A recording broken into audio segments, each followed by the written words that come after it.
Assalamualaikum warahmatullahi wabarakatuh. Salam sehat, salam sejahtera, salam jumpa kembali dengan saya Joni Widodo di Joni Widodo Channel.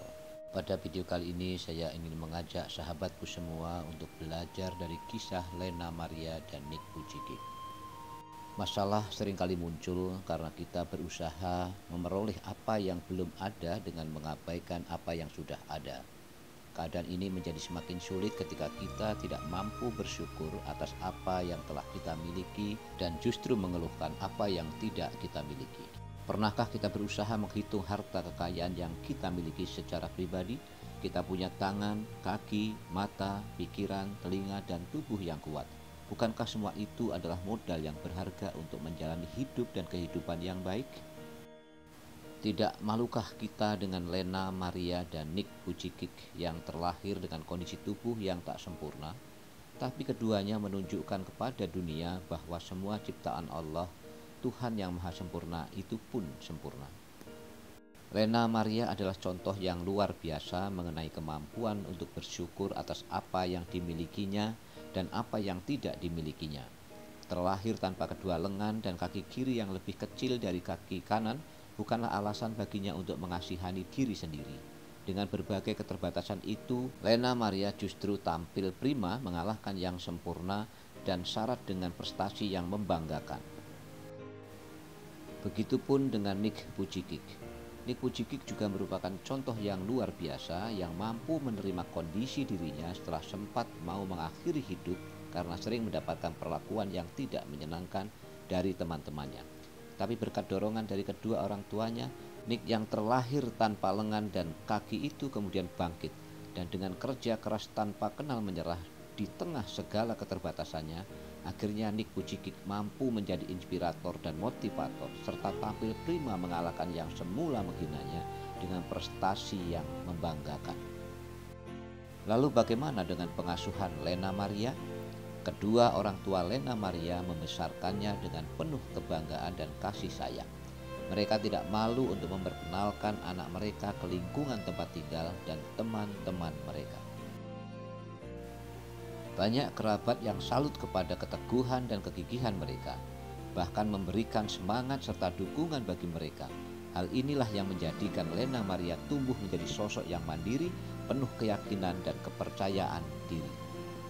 Orang tua Lena Maria sangat terkejut ketika mengetahui anak mereka terlahir tanpa tangan dan hanya memiliki satu kaki normal. Tetapi mereka tidaklah kecewa dan berputus asa. Mereka yakin bahwa anak mereka itu berhak melakukan apapun. Layaknya orang normal, pada usia 3 tahun Lena sudah belajar berenang. Di usia 15 tahun Lena sudah mewakili Swedia dalam kejuaraan renang. Dan di usia 18 tahun Lena Maria berhasil memperoleh 4 emas dalam kejuaraan dunia dan mampu memecahkan rekor renang gaya kupu-kupu. Perempuan yang terlahir di Swedia 28 September 1968 ini membuktikan bahwa keterbatasan bukanlah rintangan untuk meraih keberhasilan. Bahkan keterbatasan adalah jalan keluar untuk menembus ketidakterbatasan. Dan itu dibuktikan oleh Lena Maria. Walaupun tak memiliki kedua tangan, Lena Maria belajar renang ketika umurnya masih 3 tahun. Pada usia 18 tahun ia meraih juara di kejuaraan olahraga nasional Swedia di cabang renang dan mendapatkan sebagai salah satu atlet renang nasional Swedia. Banyak kompetisi renang yang telah diikutinya, salah satunya kejuaraan Paralimpik nasional di Seoul, Korea Selatan.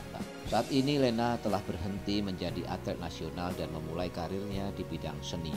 Ia mendapatkan beasiswa dari pemerintah Swedia untuk melanjutkan pendidikannya di The Royal University College of Music. Sejarah mencatat walau fisiknya tak sempurna, Lena Maria telah menghasilkan karya-karya yang paripurna. Dia telah mengadakan berbagai konser di Moskow, Latvia, Jerman, USA, Hong Kong, Thailand, Korea, Singapura, Malaysia, dan Taiwan. Dia juga telah membuat beberapa album lagu yang diproduksi oleh Universal Music Jepang. Selain berprestasi di bidang tarik suara, Lena Maria juga sangat berbakat dalam melukis.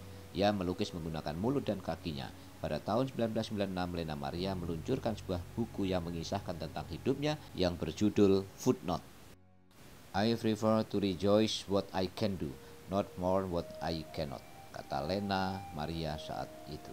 Saya lebih memilih untuk bersyukur atas apa yang dapat saya lakukan daripada kecewa atas apa yang tak dapat saya lakukan. Demikian kurang lebih kata Lena Maria jika diterjemahkan dalam bahasa Indonesia. Lalu bagaimana tentang Nick Vujicic? Nick Vujicic lahir di sebuah rumah sakit di kota Melbourne 4 Desember 1982. Orang tuanya sangat terkejut ketika melihat keadaan putra mereka yang lahir tanpa dua lengan dan dua kaki. Namun hal ini tidak berlangsung lama. Ayah dan ibu Nick melihat putranya, biarpun cacat tubuh, tetap tumbuh kuat, sehat dan ceria, sama seperti anak-anak lainnya. Maka dengan tekun dan sabar, sejak usia 6 tahun, Nick belajar menggunakan jari-jari kakinya untuk menulis, mengambil uang, dan mengetik. Kini Nick menyebut telapak kakinya yang berharga itu sebagai my chicken drumstick. Pada usia 8 tahun, Nick sempat berpikir untuk mengakhiri hidupnya karena merasa putus asa. Namun kasih sayang dan dukungan orang tuanya serta hiburan dari para sahabatnya membuat Nick mengenyahkan pikiran tersebut. Ia menjadi lebih bijaksana dan berani dalam menjalani kehidupan. Untuk meraih impiannya, Nick belajar dengan giat. Otak yang encer membantunya untuk meraih gelar sarjana ekonomi bidang akuntansi dan perencanaan keuangan pada usia 21 tahun. Kini, Nick Vujicic adalah motivator dan pembicara internasional yang gilang gemilang. Ia sudah berkeliling ke lebih dari 24 negara di 4 benua yang berbeda, termasuk negara kita, Indonesia. Sahabat dan saudaraku semua, foto-foto dan cuplikan video yang baru saja kita saksikan bersama adalah inspiratif yang mengisahkan bagaimana Lena Maria Klingvall dan Nick Vujicic berhasil menjadi pribadi yang mandiri walaupun hidup dengan fisik yang tak lengkap. Kecerdasan majemuk yang dikemukakan oleh Howard Gardner mengingatkan kepada para orang tua dan guru bahwa sejatinya setiap anak adalah istimewa. Mereka memiliki kemampuan yang berbeda walaupun di dalam keterbatasannya sekalipun. Yang berbahaya adalah justru ketika anak-anak ini tidak bisa bertemu dengan orang tua dan guru yang tepat. Bagaimana agar kita dapat meraih hasil yang luar biasa? Mulailah dengan mengetahui apa yang sungguh-sungguh kita miliki, lalu mengembangkannya, dan kemudian terus-menerus mengadakan evaluasi demi hasil yang terbaik. Hal-hal apa yang membuat kita bersyukur dan membuat kita mampu memberi perbedaan? Mari kita lakukan introspeksi, inventarisir, dan implementasikan melalui perbuatan nyata. Bagaimanapun, Lena Maria dan Nick Vujicic beruntung mempunyai orang tua yang pantang menyerah dengan keterbatasan ini. Orang tua yang dengan gigih memberikan berbagai pengetahuan yang nantinya tidak hanya akan memandirikan dan membanggakan dirinya sendiri, namun juga membanggakan orang lain. Lebih dari itu, Lena Maria dan Nick Vujicic serta para orang tuanya telah mampu memberikan pesan moral kepada kita semua, kepada semua orang, bahwa keterbatasan bukanlah halangan bagi sebuah prestasi. Apa jadinya jika Lena Maria dan Nick Vujicic tidak bertemu dengan orang-orang yang tepat? Kisah Lena Maria dan Nick Vujicic ini telah mengajarkan kepada kita semua tentang banyak hal, mulai dari kesabaran, kebanggaan, dan lain-lain.